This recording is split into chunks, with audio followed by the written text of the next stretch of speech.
꿈은 시련을 통과합니다. 하나님은 우리를 쓰시기 위해 먼저 낮추십니다. 야곱의 가정은 하나님이 택하신 가정입니다. 야곱의 12아들은 하나님이 택하신 12지파죠. 이 야곱의 12아들은 이 12아들, 12제자, 다시 말하면 하나님 나라를 상징하는 것입니다. 그래서 야곱의 이 12아들은 바로 이 땅의 교회를 의미하고 있는 거죠. 그런데 그 하나님이 택하신 그 12아들의 모습은 어찌 보면 믿지 않는 사람보다 못할 정도로 그렇게 부끄러움 그 자체였던 거죠.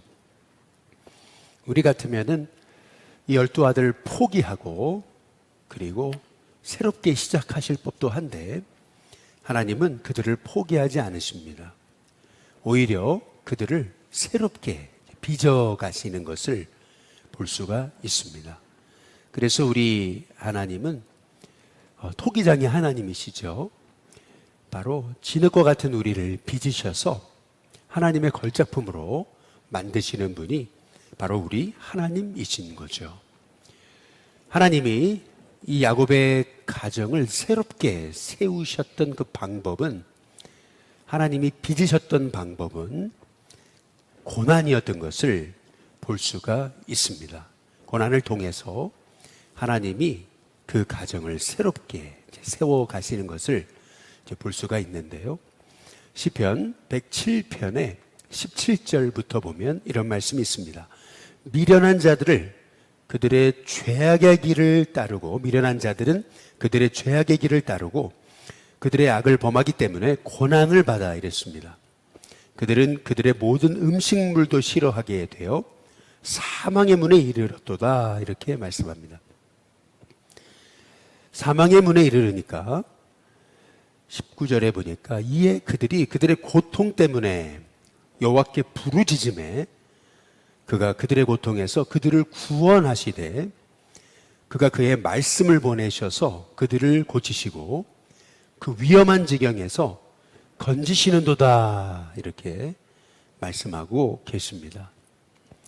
하나님은 하나님이 택하신 사람, 결국에는 하나님의 사람으로 빚어가시고 만드시는데 그 하나님의 빚으시는 그 도구, 그게 고난이라고 하는 것을 볼 수가 있는 거죠. 결국 하나님의 사람들이 그 고난 때문에 하나님께 부르짖거든요. 시편 107편 28절에 보면은 이에 그들이 그들의 고통 때문에 여호와께 부르짖음에 그가 그들의 고통에서 그들을 인도하여 내시고, 이렇게 말씀하십니다. 결국 하나님의 사람이 당하는 고난은 그 속에 하나님의 뜻과 계획이 있으시다는 겁니다. 결국 우리를 새롭게 빚으시고 하나님의 자녀로 이끄시고 인도하시려고 때로는 고난이라고 하는 자리를 우리에게 허락하신다라고 하는 겁니다. 그래서 시편 107편 29절에 보니까 광풍을 고요하게 하사 물결도 잔잔하게 하시는도다. 그래서 30절에 그들이 평온함으로 말미암아 기뻐하는 중에 여호와께서 그들이 바라는 항구로 인도하시는도다, 이렇게 말씀하고 계십니다. 결국 하나님이 하나님 백성을 빚으시고 연단하시는 이유, 그것은 그들의 소망의 항구로 인도하시려고 하나님이 때로는 하나님 백성을 훈련하시는데 그 훈련 과정이 아주 혹독한 불같은 시험일 수 있다라고 하는 그러한 말씀인 거죠. 근데 하나님이 야곱의 이 12아들을 새롭게 빚으시는 그 과정을 보게 되면은 우리 같으면은 이 요셉의 형들, 이 11명의 형들을 아주 혹독하게 훈련시키시는 게 맞을 것 같은데 형들이 정신 못 차리니까 그러니까 형들을 훈련시키는 게 이게 마땅한 방법일 것 같은데 하나님은 오히려 요셉을 훈련시키시는 것을 볼 수가 있습니다. 왜 요셉이었을까? 왜 형들이 아니었을까? 이런 생각을 해보니까 이제 깨닫게 되는 것은 이거예요. 만약에 형들에게 요셉이 당한 고난을 당하게 했더라면은 형들은 그 고난 중에 망하였을지 모르겠다. 이런 생각을 이제 하게 됩니다. 오히려 요셉에게 고난을 당하게 하셔서 요셉을 연단시키시고 요셉을 세우셔서 나중에는 형들을 또한 하나님의 사람으로 빚어가셨던 그 하나님의 야곱의 그 12아들을 세우시는 그 과정을 보게 될 때에 하나님이 우리를 빚어가시는 이 방법은 우리의 생각과 판단을 초월해서 너무나 오묘하시다라고 하는 것을 볼 수가 이제 있는 거죠. 오늘 여기 창세기 우리 39장의 1절에 한번 보시면은 우리가 주목해 볼 말씀이 있어요. 39장 1절 요셉이 애굽에 내려간 게 아닙니다. 이 내려갔다라고 하는 표현은 이 요셉이 이제 고난당해서 영적으로 또 삶적으로 굉장히 고통을 당했다라는 의미에서 내려갔다. 이제 이렇게 이제 표현을 하고 있는 건데 거기에 요셉이 그냥 애굽에 내려간 게 아니고 요셉이 이끌려 이렇게 이제 말하고 있습니다. 단순히 요셉이 그냥 이 노예 상인들에게 이끌려 가지고 애굽에 내려간 게 아니고요. 겉으로 볼 때는 노예 상인의 손에 팔려 가지고 그들의 손에 이끌려가는 것 같지만은 여기 요셉이 이끌려라고 하는 이 말씀 속에서 우리는 요셉을 애굽에 보내신 것은 하나님의 보이지 않는 손길이라고 하는 사실을 우리가 깨닫게 되는 거죠. 우리 인생의 고난 속에서도 우리 인생의 고난을 겉으로 보면은 우리가 참 당하지 말았어야 될 그런 고난을 당하는 것 같지만 그 고난 뒤에는 하나님이 우리를 이끄시는 손이 있다라고 하는 것을 우리가 생각해 보게 될 때에 우리가 그 하나님이 이끄시는 손을 우리가 바라보게 되면은 고난도 나를 빚으시는 과정이고 고난도 나를 만드시는 하나님의 은혜다라고 하는 것을 우리가 깨닫게 된다는 사실을 믿으시기를 주님의 이름으로 축복합니다. 그런데 39장 1절에 보니까 요셉이 이끌렸잖아요. 이게 노예 상인의 손에 이끌리는 것 같지만 아니었다는 겁니다. 하나님 손에 이끌린 겁니다. 그래서 애굽에 내려갔습니다. 그런데 놀랍게도 하나님이 이끄셨기 때문에 요셉이 팔려가게 된 그 집은 바로의 신하, 친위대장, 애굽 사람 보디발이었다라고 하는 거죠. 요셉이 형들에게 미움당해가지고 애굽 상인의 이 노예 상인의 손에 팔려가지고 애굽에 노예로 팔려가는 것 같지만 그러나 그 요셉도 몰랐던 하나님의 계획이 이 요셉의 삶 속에 여전히 있으시다라고 하는 것을 우리가 깨닫게 될 때에 나의 고난 중에도 여전히 하나님의 계획이 있다. 하나님이 함께 하신다. 여러분 그 사실을 믿게 되시는 은혜가 있게 되시기를 주님의 이름으로 축복합니다. 그래서 요셉이 아주 잘한 게 있어요. 그게 뭐냐면은 여기 2절에 보니까 이렇게 말씀하잖아요. 여호와께서 요셉과 함께 하심으로 라고 그렇게 말씀하고 계시잖아요. 그가 형통한 자가 됐다. 결국 우리의 인생의 형통의 비결은 하나님과 동행하게 되는 것인 줄로 믿습니다. 그런데 우리가 깨달아야 되는 것은 뭐냐면은 성경이 말하는 형통이란 문제가 없는 것이 아니고 문제 속에서도 주님과 함께 하는 것임을 우리가 오늘 말씀을 통해서 깨달아 알아야 된다라고 하는 거죠. 결국 하나님과 함께하는 인생은요 3절에 보니까 그 주인이 여호와께서 그와 함께 하심을 봤다 이렇게 말씀하고 계시거든요. 주님과 동행하는 인생은요 믿지 않는 사람들조차도 저 사람은 하나님과 함께하는 인생이다 라고 하는 것을 보게 된다라고 하는 것이죠. 결국 4절에 보니까 요셉이 그의 주인에게 은혜를 입어서 섬기게 되죠. 보디발은 요셉을 자기 가정의 총무로 삼고 자기의 소유를 요셉의 손에 다 맡깁니다. 누군가 나에게 일을 맡긴다는 것은 그것은 내가 그만큼 그 사람에게 인정받았다는 얘기죠. 그래서 누군가가 아니 교회에서 또 어떤 일로 내가 일을 맡았다라고 하는 것은 내가 복의 사람이다라고 하는 것을 깨닫고 하나님 일을 맡기실 때 기쁨으로 그 사명을 감당하는 저와 여러분이 되시길 주님의 이름으로 축복합니다. 그런데 오늘 여기 5절에 보니까 참 놀라운 게 있죠. 그가 요셉에게 자기의 집과 그의 모든 소유물을 주관하게 한 때부터 여호와께서 누구를 위해서요?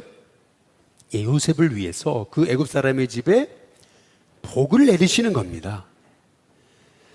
보디발의 집에 복을 주시는 이유는 요셉 때문인 거죠. 여러분의 가정이 믿음으로 서 있다면 그것은 바로 여러분이 요셉과 같이 하나님과 동행하고 있기 때문인 거죠. 그래서 그 한 사람이 중요한 겁니다.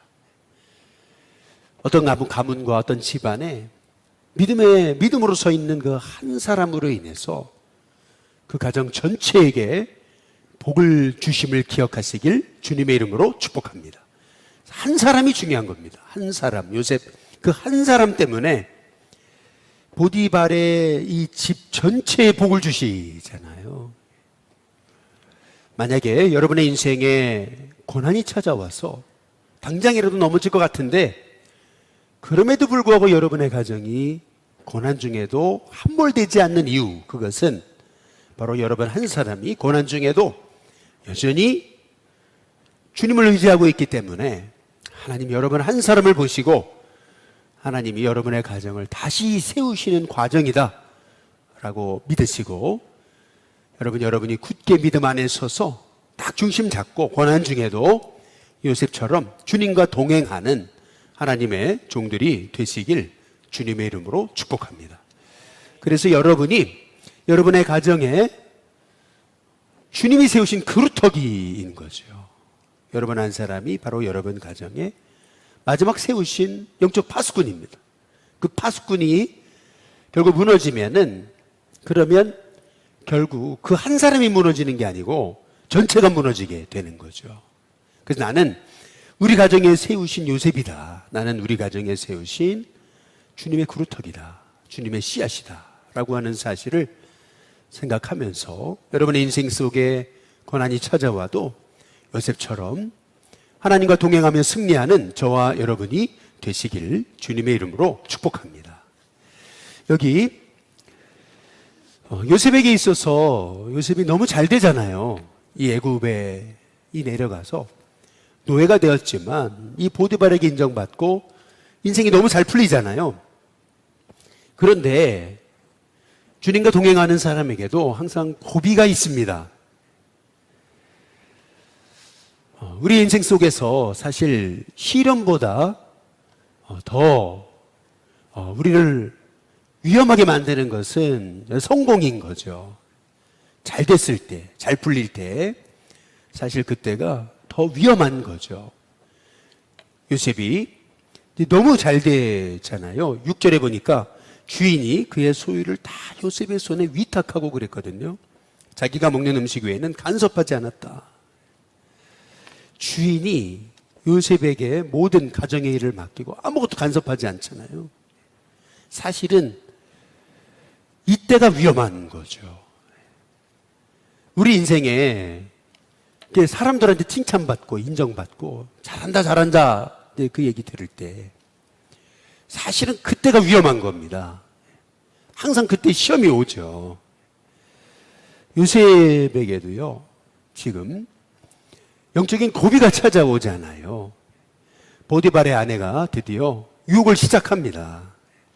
그런데 그 유혹이 얼마나 집요한지요. 여기 10절에 보니까 여인이 날마다 그랬거든요. 요셉에게 청하였으나 이제 이렇게 이제 말씀하고 이제 있거든요.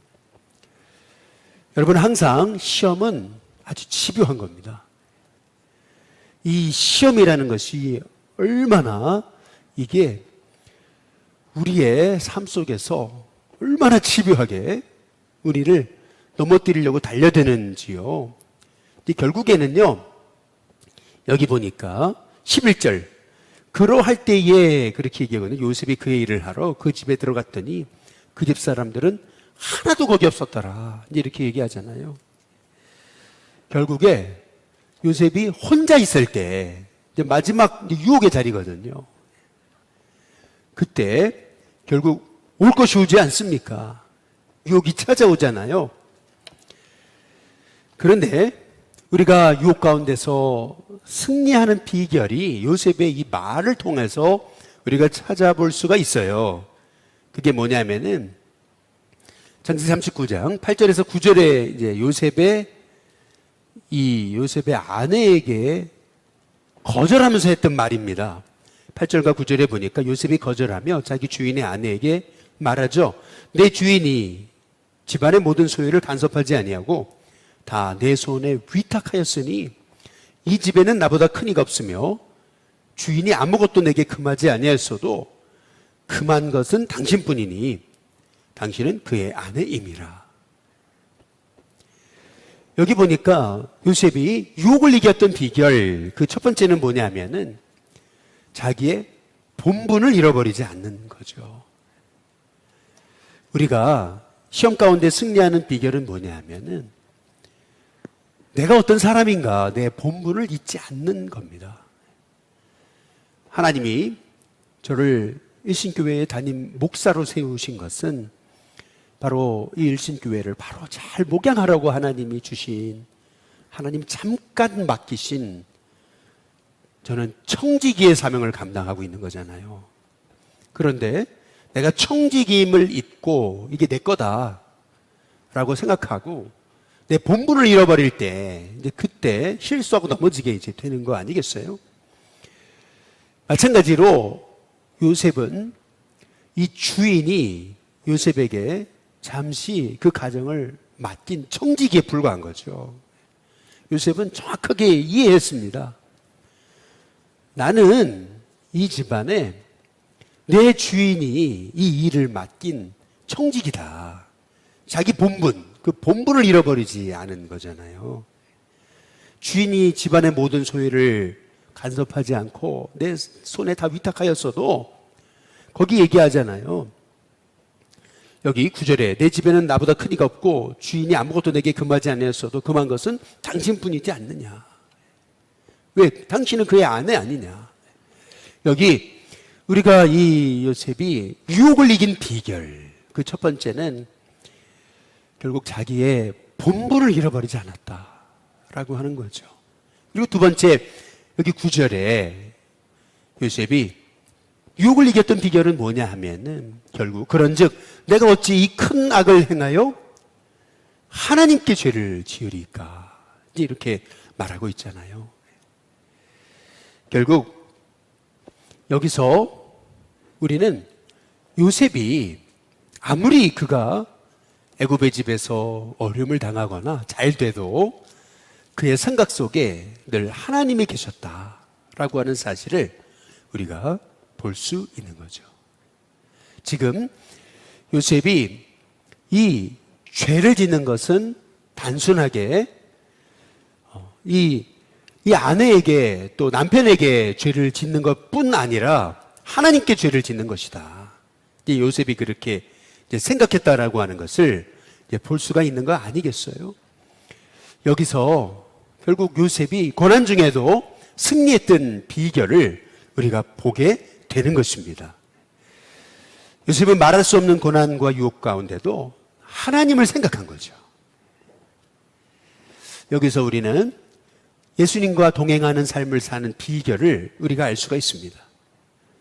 예수님과 동행하는 삶을 사는 비결은 내 생각이 끊임없이 예수님을 생각하는 거. 여러분, 그게 굉장히 우리의 삶에 중요하다는 것을 오늘 말씀을 통해서 깨닫습니다. 바라기는 저와 여러분의 생각에 늘 하나님이 계시기를 주님의 이름으로 축복합니다. 이 고난 중에도 요셉의 시선은 하나님께 있었던 것임을 우리가 기억할 때에 그것이 바로 요셉이 하나님과 동행했던 비결이고 그것이 바로 요셉이 형통했던 비결이다 라고 하는 사실을 깨달으면서 저와 여러분의 삶 속에 늘 여러분의 생각 속에 예수님이 계시기를 주님의 이름으로 축복합니다. 근데 요셉이 신앙인으로서의 본분을 지키잖아요. 또 청지기로서의 본분을 지키잖아요. 요셉이 하나님의 사람으로서의 본분을 지킴으로 그가 결국 맞닥뜨렸던 것은 뭐냐면은 감옥행위잖아요. 감옥으로 떨어져 버리잖아요. 요셉이 감옥으로 가게 됐다라고 하는 것의 의미는 뭐냐면은 이제 완전히 파렴치한 인생이라고 낙인이 찍히는 것이었잖아요. 아니 주인이 요셉에게 베푼 은혜가 얼마나 큽니까? 여기 39장 4절 말씀처럼 요셉이 그의 주인에게 은혜를 입어 그랬잖아요. 주인은 요셉에게 은혜를 베풀었는데 요셉은 그 은혜를요 요거로 되갚은 그런 인생이 된 거 아니겠어요? 요셉이 본분을 지킴으로 결국 그가 처했던 상황은 완전 파렴치한 인생, 인간도 아닌 인간이라고 하는 그러한 낙인이 찍히게 된 것이 이제 아니겠어요? 사실 요셉이 감옥에 들어가게 된 것은 이제 완전 인생이 끝난 거거든요. 어찌 보면은요. 요셉에게 찾아온 그 인생의 고난은요, 더 이상 밑바닥으로 내려갈 수 없는 그런 상황까지 이제 내려간 거 아니겠어요? 야, 더 이상 어떻게 이 밑으로까지 내려가겠습니까? 그런데 여기에서 우리가 이제 요셉이 잘한 거 또 하나가 있어요. 그게 뭐냐면은, 야, 내 인생 끝이다. 이제 끝났다. 이제 완전 낙인 찍혔잖아요. 사실 우리가 어제 잠깐 살펴봤듯이 그 주홍 글씨에서 완전히 그 사람은 간통을 행한 여자라고 하는 그러한 낙인이 찍힌 거잖아요. 그 청교도 사회에서 완전히 낙인이 찍혀가지고요. 소위 처형대 위에 세워져가지고 사람들이 다 마을 사람들이 지켜보는 가운데 이 A자라고 하는 어덜터리라고 하는 이 간음을 행한 여인이라고 하는 낙인이 찍힌 채로 사람들한테 그렇게 정죄당하는 그러한 인생이 바로 이 주홍글씨의 헤스터 프린이라고 하는 그 여인이 당한 인생의 그 고난이었거든요. 마찬가지로 요셉이 당한 인생의 결론도 그거 아니에요. 하나님의 사람으로서의 본분을 지킴을 통해서 완전 낙인 찍힌 거거든요. 이 사람 정말 인간도 아닌 놈이다.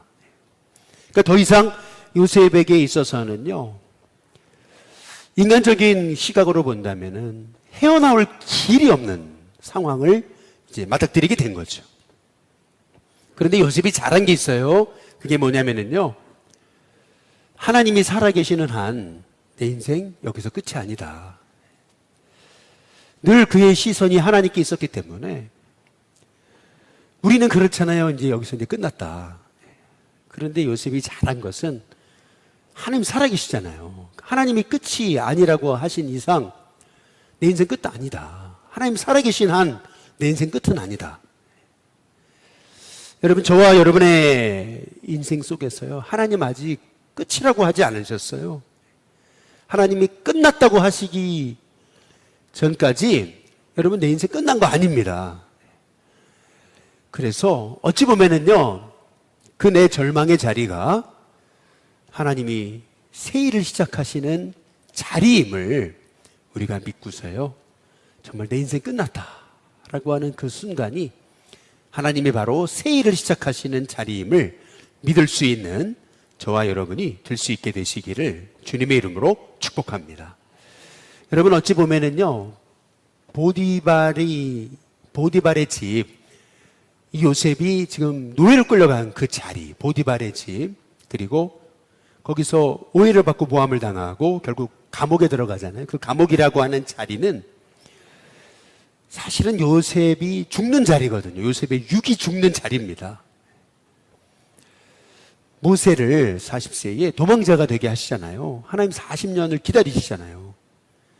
그 모세에게 있어서 80세가 되기까지 하나님 쓰시기까지 그 40년이라는 세월은 사실은 모세가 완전 육이 죽는 자리거든요.